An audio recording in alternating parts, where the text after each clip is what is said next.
In 2018, I wanted to learn a totally new language from scratch.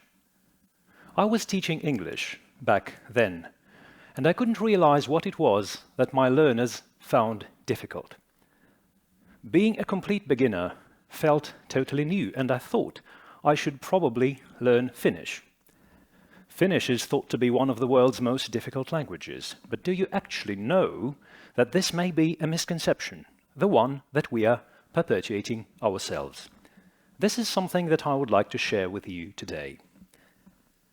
Before I came to Finland to do my master's degree, I had completed a short crash course in Finnish online. Soon after graduation, I signed up for an intense language learning program, which lasted for 8 months and took 6 hours every day from Monday to Friday. 3 months into the program, I was able to understand some familiar conversations about some familiar topics. Street signs and information labels became meaningful, and I thought I could communicate some of my simple ideas in Finnish. So I thought I should start using Finnish in daily life, and buying a coffee seemed the right place to start. Whenever we embark upon a new activity, we probably build some expectations first. I wasn't sure how to order my coffee, so I fully relied on my textbooks. If you've ever learned a foreign language, you probably remember these dialogues. People greet each other and then exchange a few polite phrases such as "would you like," "could I please have," and so forth.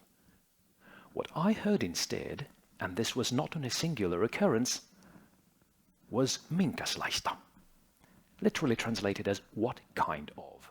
I mean, no greetings, no dialogues from textbooks, just a very straightforward conversational question, "minkäslaista." That happens in a split second. You have no time to react. There is a queue gathering behind you. You are expected to do something. So after some awkward pause, you say, "kahvi," very hesitantly, and then immediately you get knocked down with the second question, the one that even ChatGPT back then didn't know, which is, "tuleeko maitovaara?" Meaning whether you would like them to leave some room for milk for you.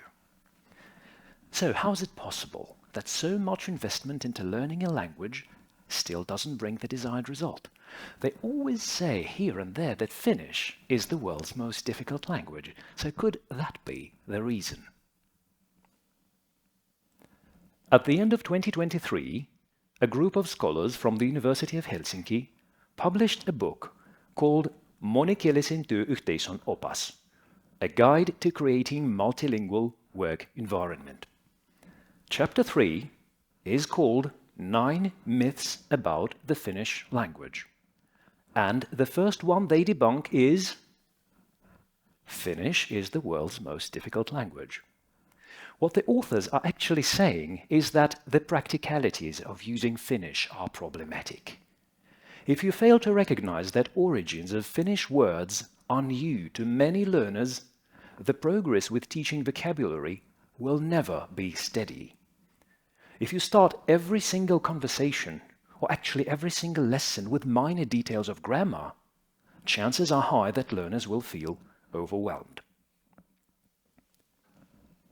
In 2014, Johanna Tanner from the University of Helsinki published an article called "Kaikkihan tietää, että ne on epäluontevia." Everyone knows that they are unnatural. And this is about textbook dialogues. In her work, she references a study dating back to early 2000s that had accumulated a large body of recorded conversations from groceries across Finland.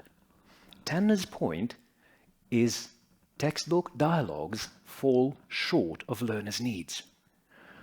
Now, the article was published in 2014. I came across issues ordering coffee in 2023. Perhaps I'm not the only one with this experience. Professor Kirsti Lonka from the University of Helsinki has long studied university students' learning profiles. One of the profiles she described in her work is this: people who have high academic achievement, people who know how to learn, They value the learning process rather than the mere accumulation of knowledge. And finally, they are usually very mature individuals. She called this profile reflective collaborative. Let's call them knowledge builders for short.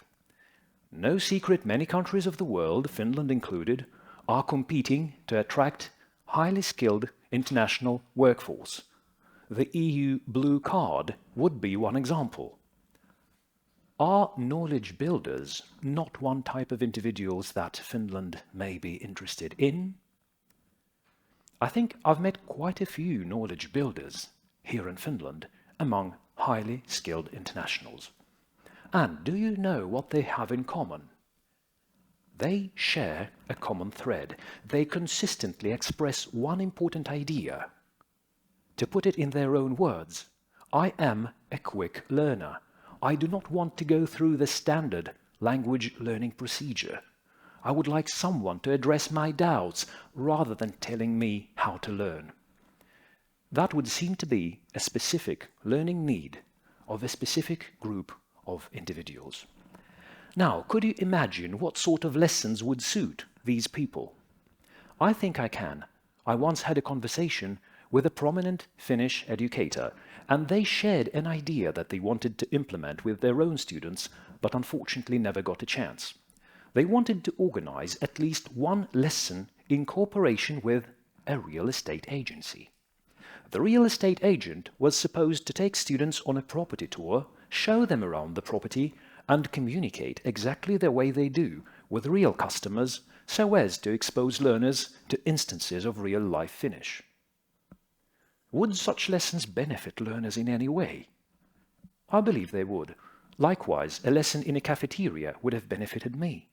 I would have known how to order my coffee and feel comfortable about that. Imagine many more lessons of this sort.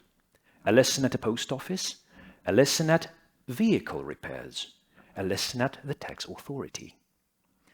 Over a few years in Finland, I've been through many sorts of different situations, from rescheduling my train tickets to renewing my driving license. Technically, my textbooks covered all of these contexts. But in reality, I always felt uncomfortable. I always had to be inventive, observant, and yet I ended up in some sort of awkward situation every now and then. By way of example, once the type of wraps I used to buy were out of stock. I wanted to check if they were coming anytime soon, but I totally confused the two Finnish verbs used to refer to the future. So instead of just asking "Tuleeko wrappi?" is wrap coming anytime soon, I said to the lady at the counter, "Aiotko wrappi?" which is actually an invitation to have one. In this context, aiotko could mean, would you consider? I even thought to myself I probably should put together all of my awkward stories into a video and call it Oulun nolojen tilanteiden mies. A Mr. Bean of Oulu. So, could you imagine this sort of real-life lessons today? I mean, could you imagine them happening today? The fact that the Finnish educator's idea had never been tried seems to testify to the contrary. I didn't have a chance to investigate in greater detail why exactly their idea had never been tried, but I understand that it seemed a bit too audacious back in its time. Therefore, as a community, we should be more open to trying. We should be more open to using the long-standing scientific discoveries in our daily routines. I do not mean the teaching community solely. I mean the society at large. We should not be afraid of making our cities a supportive environment to use Finnish. In the run-up to 2026, Oulu is aiming for cultural climate change to open up new connections between people. Would this not be a perfect opportunity? Thank you.